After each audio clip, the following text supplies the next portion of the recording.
Welcome to Physical Sciences Consultorium. This video is part of the series Misconceptions About Space, where we examine familiar questions that feel simple but become subtle when physics is applied. In this episode, we ask, is the universe infinite?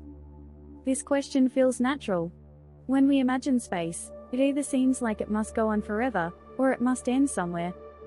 Our everyday experience tells us that things are either finite or bounded, or infinite and unending. Both intuitions feel reasonable.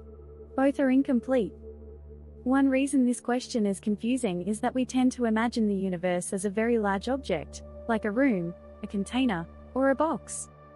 If it is a container, we expect walls. If it has no walls, we imagine infinity. But the universe is not an object inside something else. It is the totality of space itself. Astronomy does not observe the universe as a whole. It observes only a finite region of it. This region is called the observable universe, the part from which light has had time to reach us. Because light travels at a finite speed, there is a horizon beyond which we cannot see. That horizon is not a physical edge. It is a limit set by time and signal travel. The observable universe is therefore finite, but that does not mean the entire universe is finite. It only means that our observations are limited. This distinction is essential. Observable does not mean complete. It means accessible.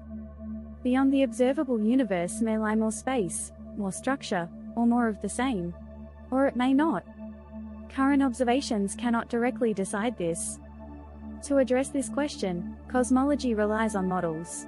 These models use physical laws and observed properties, such as expansion and curvature, to infer global structure. Some models describe a universe that is infinite. Others describe a universe that is finite but unbounded, having no edge, even though its total volume is limited. A useful analogy is the surface of a sphere. It has a finite area, but no boundary.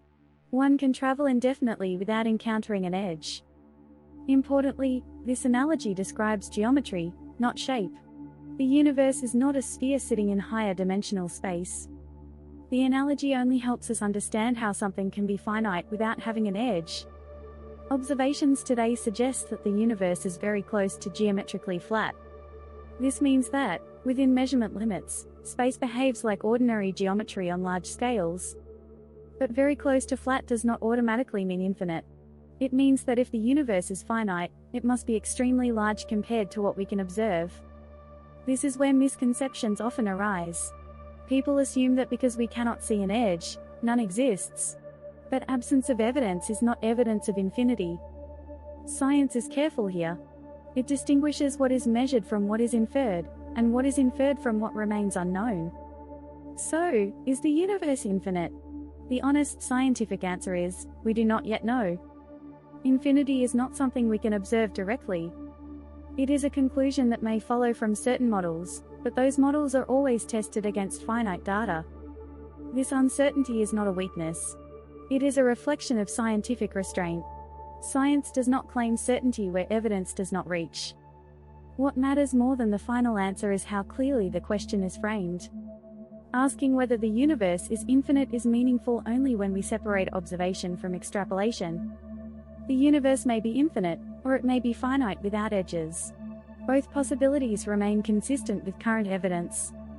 What we know for certain is this: our access to the universe is limited, and those limits are built into the nature of observation itself. Understanding where knowledge ends is as important as understanding what is known. If this way of thinking about space science is useful to you, this is exactly what Physical Sciences Consultorium exists for. In this series, we examine intuitive questions and carefully refine them using physics. If you found this episode helpful, please like, share, and subscribe to the PSC channel.